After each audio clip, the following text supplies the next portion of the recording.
Sa pagsisimula ng panibagong election season para sa May 12, 2025 midterm elections, 18,000 posisyon sa buong bansa ang paglalabanan. Halos 200 katao ang nagpila ng Certificate of Candidacy para sa pagkasenador. Halos 200 din para naman sa party list groups.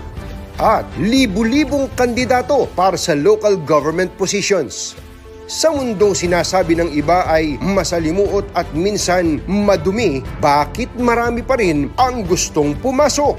Kilalanin ang mga kandidato at subaybayan ang mga dapat mong malaman para sa matalinong pagboto.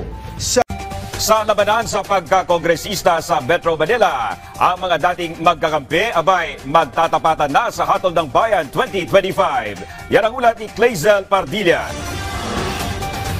Tuloy ang pagkandidato ni Senate Minority Leader Coco Pimentel III bilang kongresista ng unang distrito ng Marikina. Naghain siya ng Certificate of Candidacy. Isang araw matapos ang aplikasyon ni Marikina Mayor Marcy Teodoro sa parehong posisyon. Magkakampi ang dalawa pero nagbago ang ihip ng hangin. Kami naman ay inaya ni Mayor Marcy na tumakbo dyan sa District 1 at as a matter of fact, as a show of good faith, sabi niya, lumipat siya sa District 2. Sometimes kasi may mga eleksyon na dinadaga ka baka natakot siya dun sa District 2. So tayo naman hindi tayo dinaga. Tutugunan daw ni Pimentel ang problema sa Marikina gaya ng baha, babawasan ang utang ng lungsod at ibabalik ang dating sigla ng industriya ng sapatos. Tatakbo siya sa ilalim ng Nationalista Party habang gumugulong ang pagdinig sa Korte Suprema sa dalawang paksyon ng PDP laban kung saan si Pimentel ang national chairman. Sir, why are you a better alternative? Well, yung isa, naging 9 years congressman, ako naging 12 years senator, so I'm a lawyer, yung isa is not a lawyer.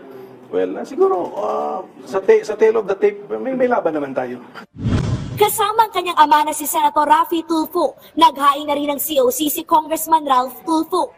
Umaasa si Tulfo na muling iluluklok bilang kinatawan ng ikalawang distrito ng Quezon City. Meron po kaming pending na i-file na bill po sa House of Representatives and hoping po ako na may sa batas po yan which is yung pagpapatayo po ng PUP School of Medicine sa aking distrito. Hindi na bago ang mga Gatchalian, pero itong unang beses na sasabak sa politika bilang kongresista ng unang distrito ng Valenzuela si Kenneth Gatchalian. Kapatid niya sina Senator Win Gatchalian, Valenzuela Mayor West Gatchalian at Social Welfare and Development Secretary Rex Gatchalian. Lalahok din sa eleksyon sa pagkakongresista si Kat Martinez. Siya ang may bahay ni Valenzuela 2nd District Representative Eric Martinez. May pinapa-ongoing na ospital, so I'm there para ituloy kasi alam natin na importante rin naman ang healthcare ng bawat isa. Babanggain naman ni Mark Anthony Santos na 1st District Councilor ng Las Piñas si Senator Cynthia Villar na tatakbo sa parehong posisyon sa darating na midterm elections. Isusulong niya ang mga reclamation project at pagpapasigla ng ekonomiya ng Las Piñas. Tingin ko po it's time na kailangan matapos na ang Villar Dynasty sa Las Piñas. Simula kaninang umaga hanggang alas 3 ngayong hapon,